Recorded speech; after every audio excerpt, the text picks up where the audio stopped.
going to do a quick introduction. I'm sorry I'm using my notes here, but thrilled to have Lauren Zelaya here. Broward resident originally and back home, but Laura is a cultural producer, curator, educator, and DJ based in Brooklyn, New York. As assistant curator of public programs at Brooklyn Museum, she curates and produces Target First Saturdays and other free and low-cost public programs that invite over 100,000 visitors a year to engage with art in new and unexpected ways. She's committed to collaborating with emerging artists and centering voices in our communities that are often marginalized, with a focus on film and performance and creating programming for and with LGBTQ+, immigrant, and Caribbean communities. We're thrilled to have her here tonight to present this talk, and thank you all for being here. Without further ado, Lauren Zelaya.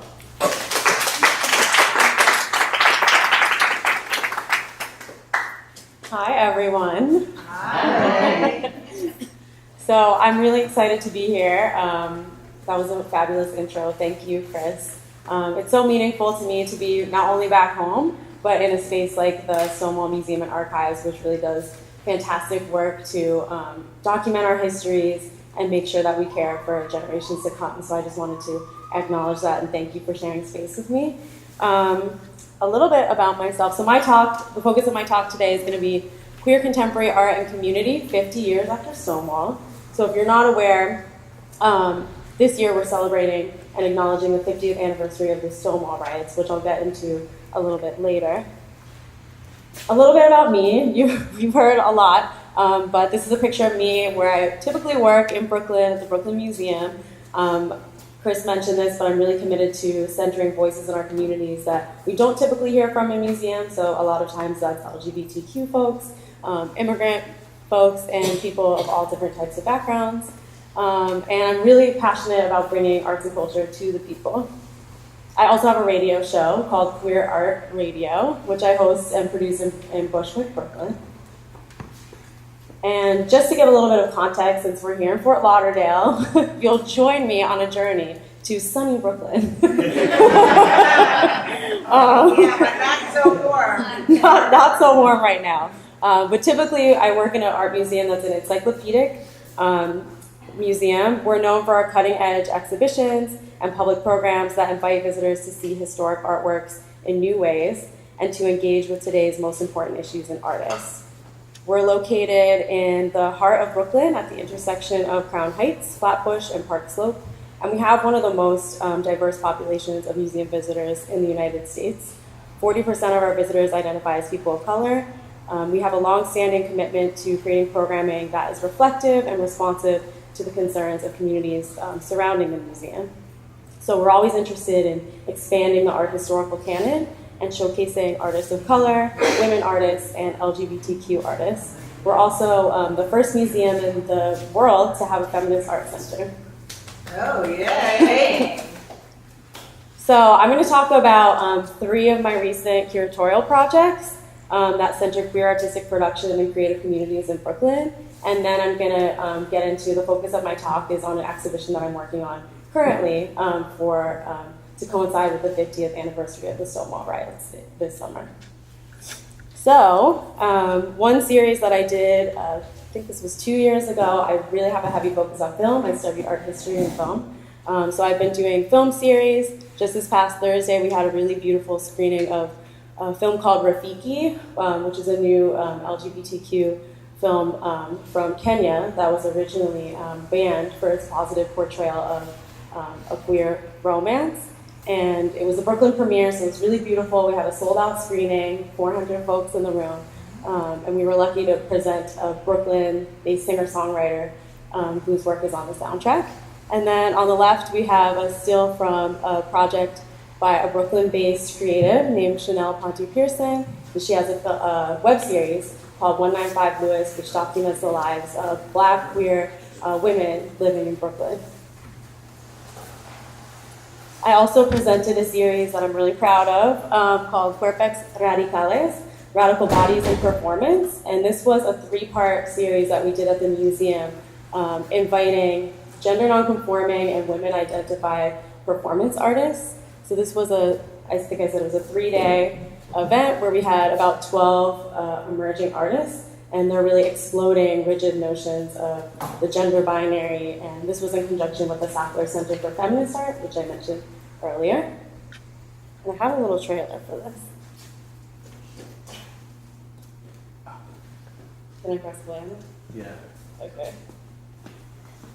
A society that reaches living six of the black.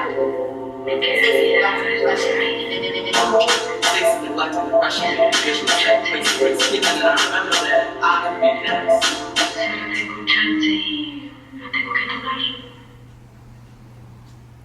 Thank you, Chris. So this was also a collaboration. I don't know if I mentioned this before, but I love to work with people. One of my favorite parts about my job is getting to collaborate with artists and also other cultural institutions. So I did this project with a really amazing center out of NYU called the Hemispheric Institute for Performance and Politics. So if you're interested in queer performance, you should definitely check out the work that they do. So we did an open call, and we invited some artists to apply for the program, and we got a really amazing mix of performance artists, poets, some people who are working with film, doing interactive works, musicians who are really pushing the boundaries of sound and art, and it was a really amazing showcase. How do I go to the next slide? Might have to use the... Okay. All right. And then last but not least, another yearly program that I produce at the Brooklyn Museum is called the Dapper Fashion Show. And this is a partnership with an online LGBTQ fashion platform called Dapper, which is now in its 10th year. And they're really committed to centering LGBTQ designers and exploring fashion beyond, again, the gender binary. So each year at the Brooklyn Museum, in conjunction with New York Fashion Week, we present the largest LGBTQ presentation of designers as a part of New York Fashion Week. And this is a really special evening where usually about 2,000 folks come out from community, and we have all kinds of gender identities, bodies, types of expression as a part of this evening. I have a video for this too.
So it gives you a bit of an idea, but you're all invited to come because it's a lot of fun to be there.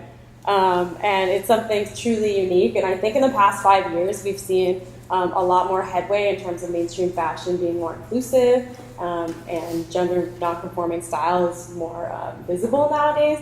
And I really think that this was a large part of that movement. And we started the fashion show 6 years ago now in September. And it was really in response to a lot of these designers felt like, the mainstream fashion world didn't have a space for them. And so we were lucky to partner with them and provide the museum space, which is obviously really beautiful. And also I think it's really important that every time you go into a museum, right, you feel like, oh, everything on the walls is important, right? You have this sense of like anything that's being displayed in a beautiful way has some type of meaning. So I think it's really important for folks who don't normally see ourselves represented on the runway or in the mainstream to have that space. So I'm really happy to spearhead this partnership. Oh, sorry. Okay. And this brings me to my most current project that I'm working on developing for the Brooklyn Museum, which I'm really excited about and has been a ton of work, but also a really amazing project. So I mentioned that we have a Feminist Center, which is really special, and we do all kinds of exhibitions there that consider how gender can shape the way that we move through the world, not just in terms of feminism, but really looking broadly to the future and what that means. So of course, I should mention that this exhibition focuses on emerging artists based in New York City and Brooklyn specifically. But I do want to acknowledge that there's so much amazing LGBTQ artistic production across the world, even here in South Florida, as we can see. So this is just a snapshot of what's going on right now in New York City. And I should also mention I'm co-organizing this exhibition with 4 other curators. So it's a collective model, which is also really exciting and like breaking down hierarchies that we traditionally have in museums. So, Nobody Promised You Tomorrow draws its title from the rallying words of transgender artist and activist Marsha P. Johnson, who's pictured here on the left. And this exhibition spotlights artists born after 1969 in honor of the 50th anniversary of the Stonewall Riots. How many of you are familiar with the Stonewall Riots? Yeah. Okay, so this was, do you want to explain, actually? What? Would you like to share? What were the Stonewall Riots? Well, there was a gay bar, Stonewall, that was raided by the police often, and a lot of the other gay bars were also. And then one night they got raided, and they decided, this is enough. We're not going to put up with this anymore, and started fighting the police. Yeah. So that was considered the birth of the modern gay rights movement. Thank you. So that was a beautiful recap, and of course I was not around at the time, so I appreciate that. But it was, a multi-day rebellion that was ignited by a routine raid on a New York City gay bar, as you mentioned, of the same name, and it became heralded as like this moment that became the catalyst for the gay rights movement that we know today.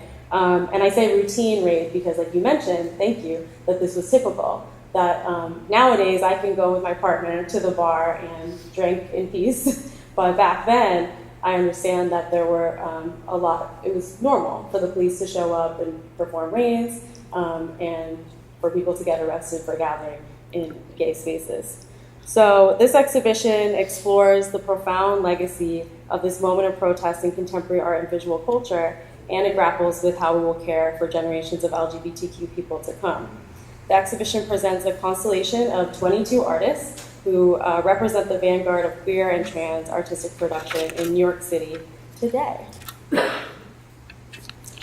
The exhibition is divided into 4 themes. So we looked at the moment of Stonewall and we pulled out 4 themes. So the first one is revolt. So while the mainstream gay rights movement that developed in the wake of the Stonewall uprising and similar acts of resistance in the 1960s accomplished marked gains for LGBTQ civil rights, many of the foundational concerns of the radical queer politics which motivated Stonewall participants to revolt in the summer of '69 remain critical issues in the present. The realities of marginalization, criminalization, and violence continue to impact LGBTQ individuals, especially people of color, transgender, and gender nonconforming people, while racism, capitalism, police violence, and mass incarceration intersect with and disproportionately affect LGBTQ communities. So in this section, we're really looking at work by artists who are paying homage to historical acts of revolt and the activists who organize resistance against oppression. They also take up, they're very anti-assimilationist in their approach, and many works draw direct connections between the present moment and the acts of resistance, violence, and vandalism at Stonewall in 1969. So this is one work that we're going to show in this section by 2 artists named Tourmaline and Sasha Wartzel. Sasha Wartzel is also an artist originally from Florida, and it's called Happy Birthday, Marsha, and it's a speculative work that imagines the hours leading up to the Stonewall riots from the perspective of Marsha P. Johnson, who's a transgender activist that was present at the riots, and who I mentioned earlier was in that picture that I showed. Tuesday Smiley, whose work you saw on my first slide, she traces connections between the activism of the street transvestite action revolutionaries and ongoing queer and trans activism in recent years. So these are works, they're very small works on paper, they're actually much smaller than this image shows here. And this is, she looks at, this is perfect for this space, because this is an artist that looks at archival materials, so she's looking at historic photos from trans actions, and she zooms in on some pieces and will like recreate the banners that the people are holding in the historic photos. So this is a recreation. It shows the shadows that you see in the photo, which I think is really lovely too. Electricad, who's an artist originally from Colombia, but living and working in New York. She transforms the signs and banners she uses in protests and marches into artworks that uplift and riff on activist legacies.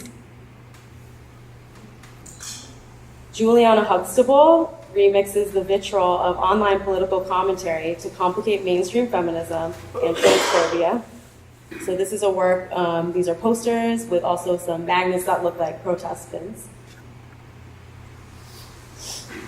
And then You Go Girl, who is a graffiti writer, originally from Brooklyn, but now living and working in New Orleans, creates wheat paste and aerosol in the street, obviously as an act of vandalism. So we see that as a nice tie between the moment of vandalism that was happening at Stonewall. So they're making direct reference to the objects taken up by protesters at Stonewall here on the right. So this artist is going to have a new commission with us of a wheat paste that has a hand holding a brick. The next section, ooh, this is so good for this space. I'm so excited. The next section we're looking at is heritage. So the artists in this section honor activist forebears, community members, and friends from the distant past to the more recent history.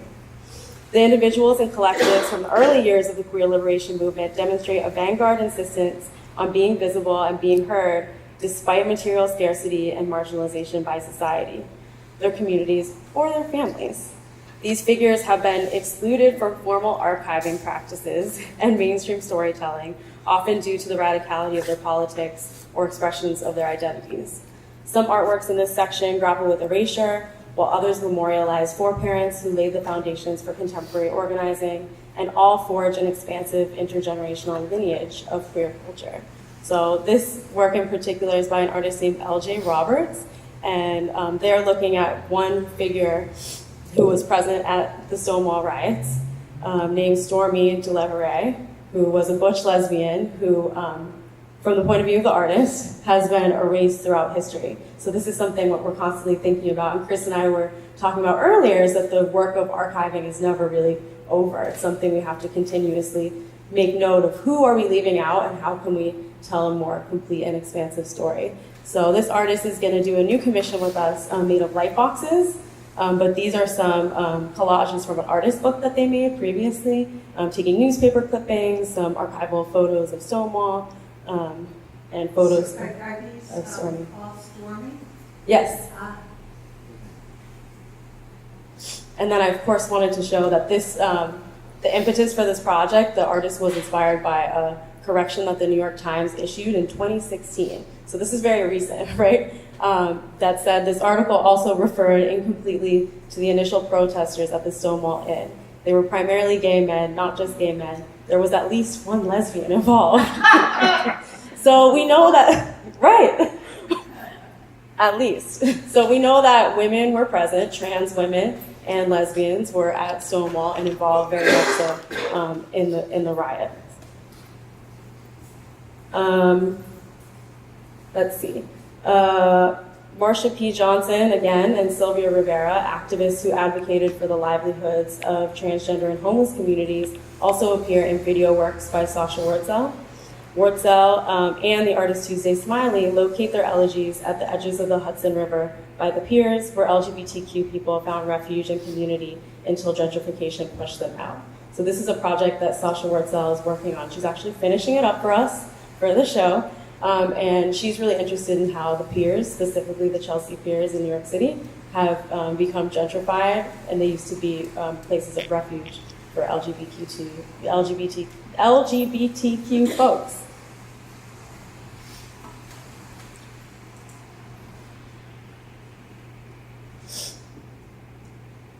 Another artist, performance artist, Keon Williams, engages with Marlon Riggs, the poet, activist, and filmmaker whose films criticize racism and homophobia and center the experiences of gay Black men. This is the filmmaker, Torm Lee, who's working on a new project for us for this show.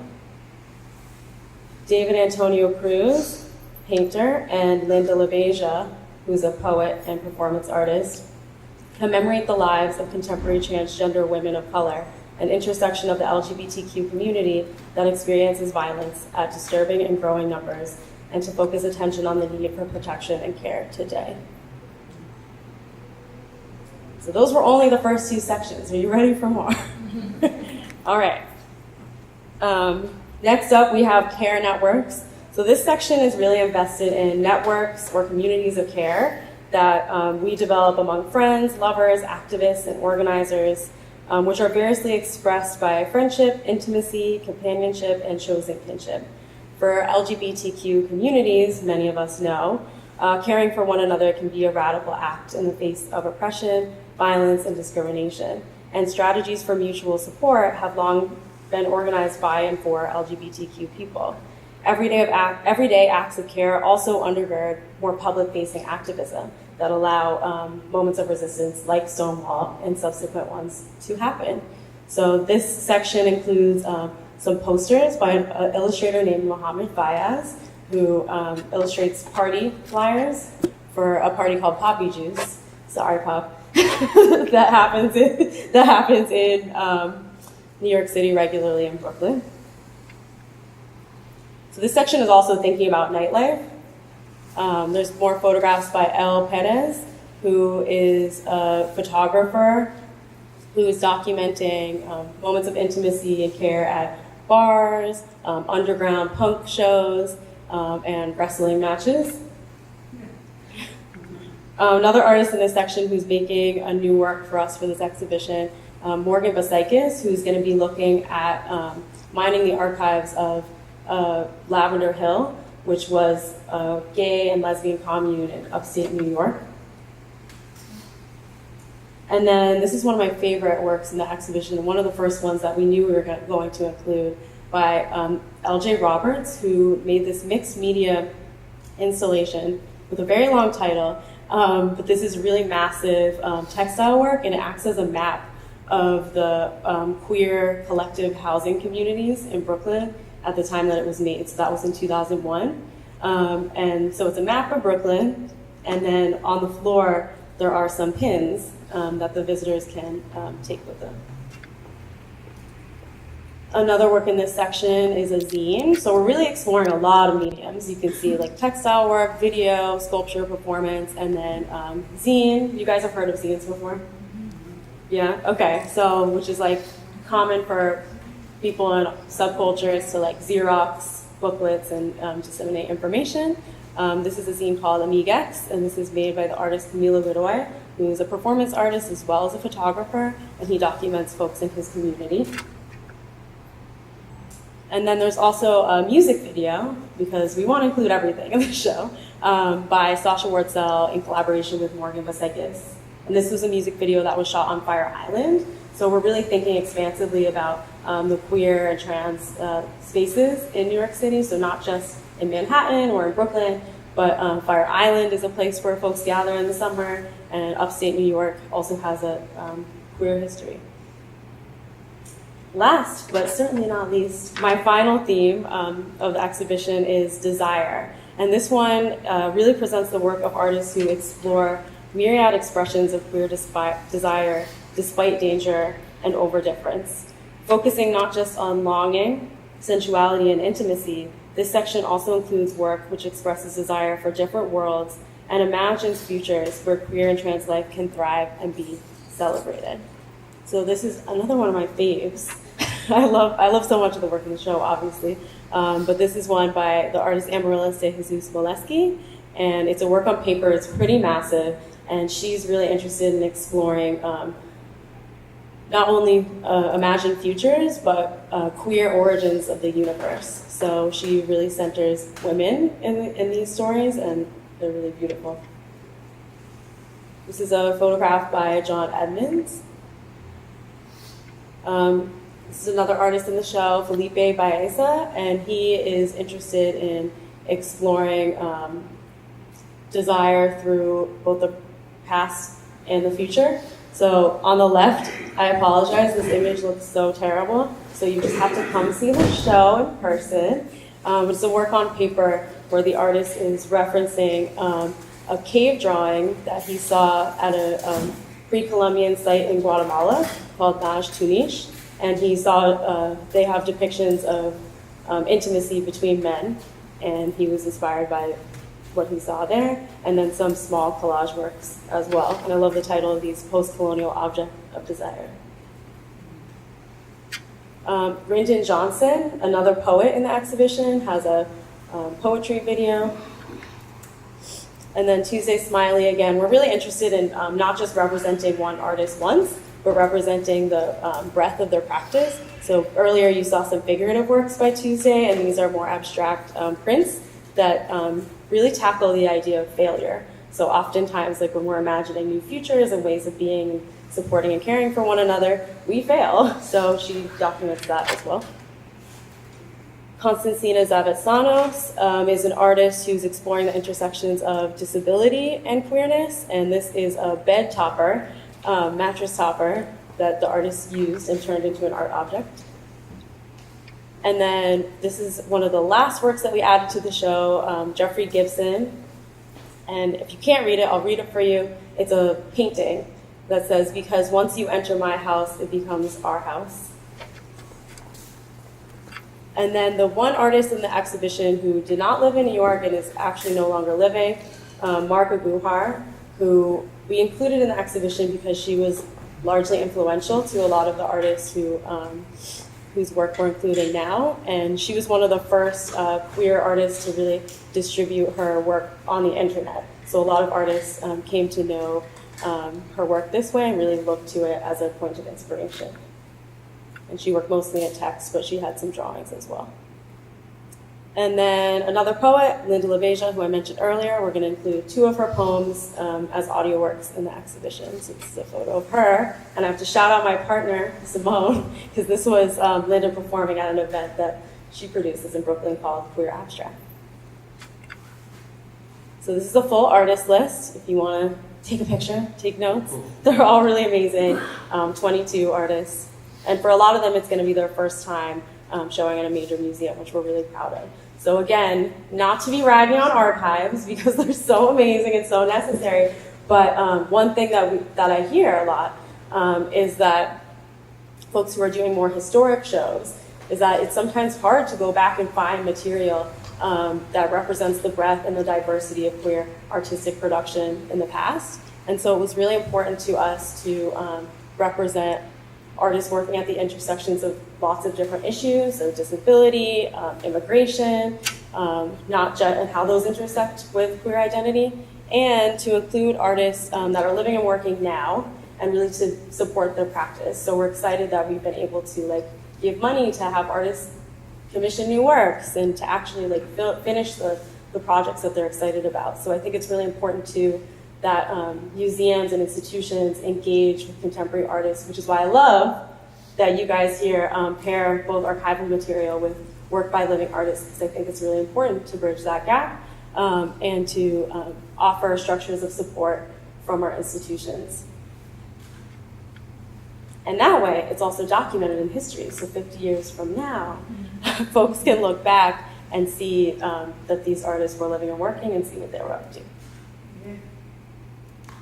So I just also wanted to shout out some of the community organizations that are active in New York City and Brooklyn specifically.